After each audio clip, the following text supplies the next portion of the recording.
Hello everyone, আমি mehndi artist Chandra. কেমন আছো তোমরা সবাই? গত 5ই ফেব্রুয়ারি আমার ছিল দুটো কাজ। তার মধ্যে প্রথমটি তোমাদের সঙ্গে শেয়ার করছি। প্রথম কাজটা ছিল ধুবুলিয়ার বনগ্রামে। আমি আর বোন চলে এসেছি লোকেশনে। দেখো গেটটা ভীষণ সুন্দর সাজিয়েছে এবং ঢুকেই গণেশজির দর্শন পেয়ে গেছি।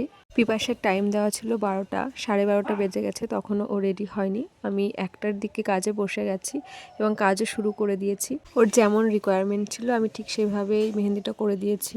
আমি যখনই কোনো কাজে যাই তখনই আমার মধ্যে একটা ভয় কাজ করে যে আমি ঠিক মতো কাজটা করতে পারবো তো। জানি না সবার মধ্যে এটা হয় কিনা, তবে আমার মনে হয় এরকম ভয় কাজ করলে কাজটা মনে হয় আরও বেশি সুন্দর হয়।